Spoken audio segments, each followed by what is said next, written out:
평안하십니까? 2021년 10월 26일 말씀 묵상 기도와 함께 시작하겠습니다. 우리 함께 기도합니다.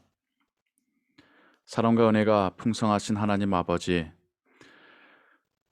하나님께서 우리로 지난밤 단잠을 자게 하시고 또 일어나 새 하루를 살게 하시니 감사합니다.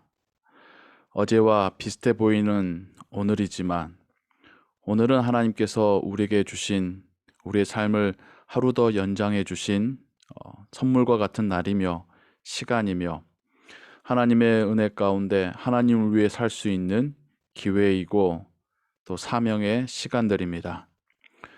주의 은혜 가운데 살게 하시고 또 하나님이 그 말씀이 우리의 걸음을 굳건하게 붙들어 주옵소서.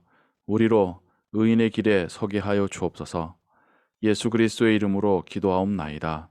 아멘.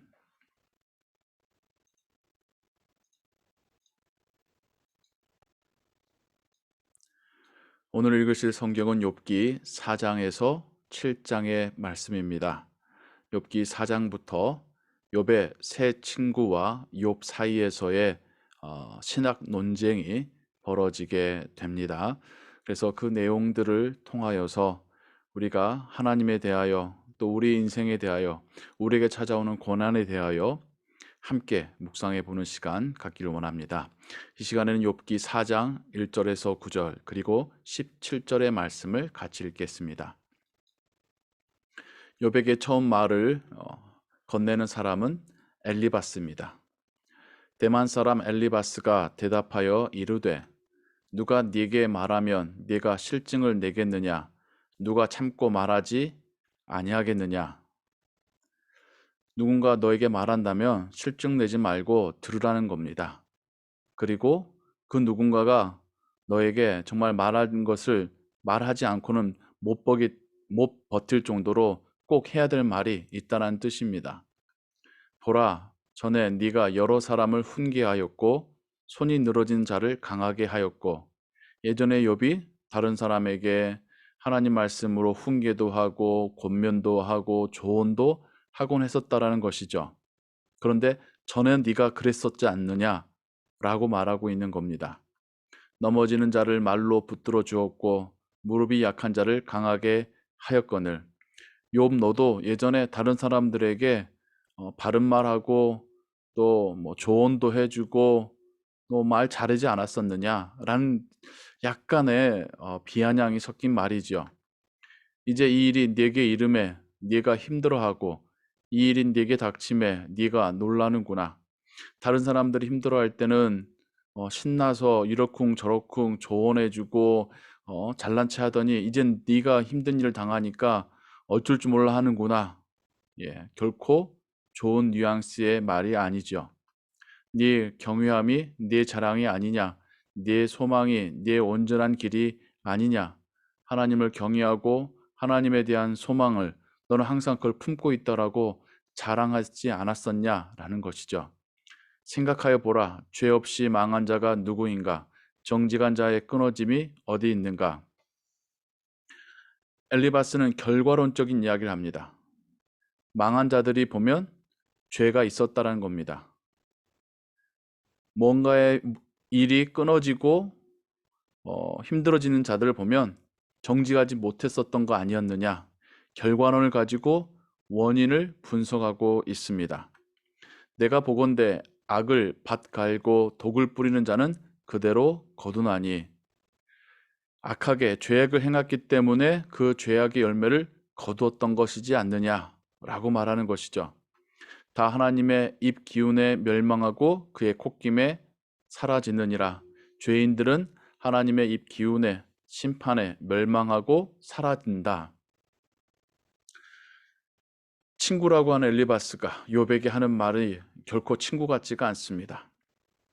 너무나도 날이 서 있고 비판적이고 조롱 섞여 있습니다. 그러면서 17절에 이렇게 말하죠. 사람이 어찌 하나님보다 의롭겠느냐? 사람이 어찌 그 창조하신 이보다 깨끗하겠느냐? 물론 사람이 하나님처럼 의롭거나 깨끗할 수 없겠죠. 이 말은 욥 너도 뭔가 잘못한 게 있을 텐데 네 잘못을 빨리 깨닫고 인정하라는 말입니다. 털어서 먼지 안 나는 사람 없다라고 하는 그 한국말이 떠오르네요. 엘리바스의 말 자체만 놓고 보면 맞는 말 같아 보입니다. 죄인들이, 악인들이 하나님의 심판을 받게 되고 그들의 인생이 망하게 되고 또 죄 지은 자들이 하나님 앞에서 자신들의 죄의 주임을 인정해야 된다. 맞는 말 같아 보입니다. 하지만 그 말은 더 깊이 생각해 보면 맞는 말이 아닙니다. 가시돋친 말일지언정 옳은 말은 아니고 상대방을 위로하거나 격려하는 말은 더더욱 아닙니다.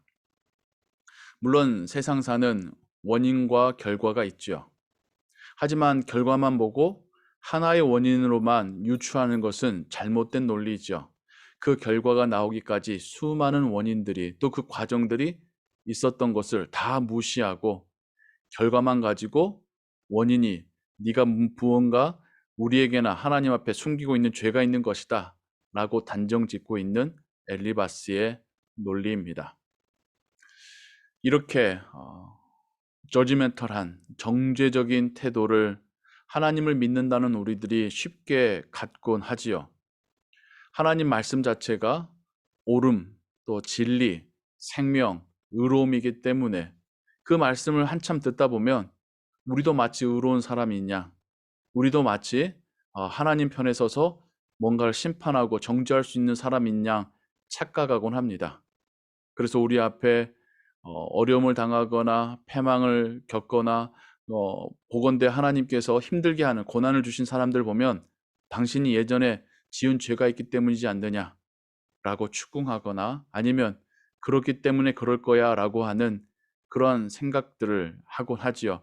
또 심지어 그것을 입으로 내뱉으며 듣는 사람의 마음을 아프게 할 때도 있습니다. 결코 성숙된 신앙인의 하나님의 자녀의 언행이 아닙니다.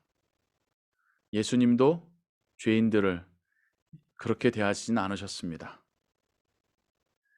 엘리바스는 자기가 하나님이 되어 있는 것이지요. 너무나도 단순한 논리로 욥을 핍박하고 있는 것이지요. 친구라고 부르기도 무색한 것이지요. 지금 욥에게 필요한 것은 그 아픔에 대하여 공감하는 친구가 필요한 것입니다. 함께 아파하고 슬퍼하고 함께 눈물을 흘리고 함께 하나님께 기도할 수 있는 친구가 필요한 것입니다. 우리는 그러한 친구가 되어주기를 소원합니다. 우리 주변에 아픔을 겪고 있는 사람들에게 그 아픔에 소금 뿌리는, 정죄하는, 비난하는 자가 아니라 함께 울어주고 아파하고 보듬어주고 이해해주고 기다려주는 그런 사람 되기를 소원합니다. 하나님은 우리를 그러한 자로 피스메이커로 이 세상에 보내셨습니다.